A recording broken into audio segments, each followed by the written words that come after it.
Good morning. Good morning. So I don't have much time this morning to share, but I wanted to come and to share this message. I thought it was very important to share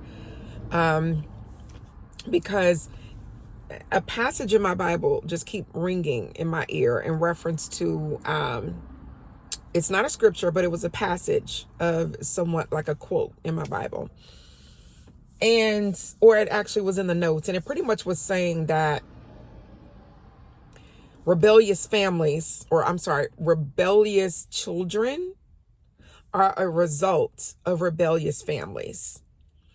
And so the importance of recognizing our influence with our children and the things that we talk to them about, the things that we teach them about is extremely important, okay?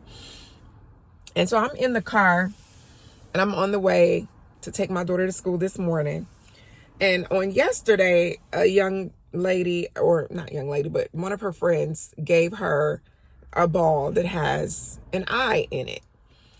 And, she presented it to her by telling her it was an evil eye.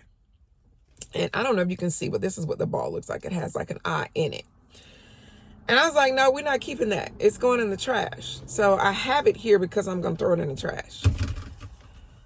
But my daughter knew because I teach her, I tell her exactly, what is not of God, what is of God, how to recognize it.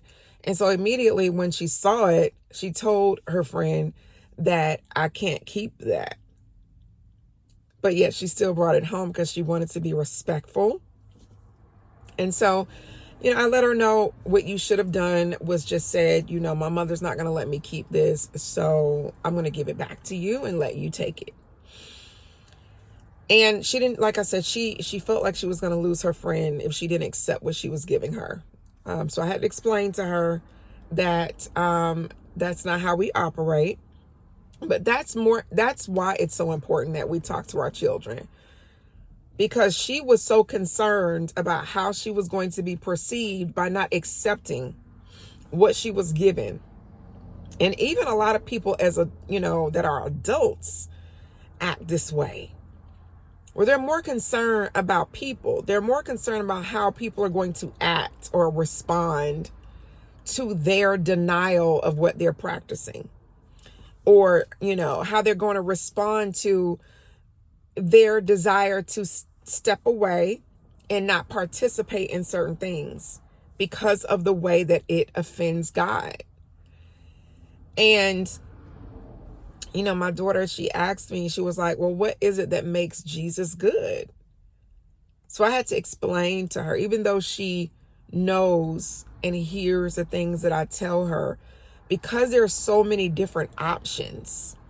It's a normal question for a 10-year-old to ask, well, what is it that makes Jesus good and all the others bad? So I explained that to her. And I explained to her what the occult is, what it means, and what divination means, and, what will happen to these deities and these false gods and these demons when their time comes during judgment, and their purpose of trying to trick and counterfeit everything that God does.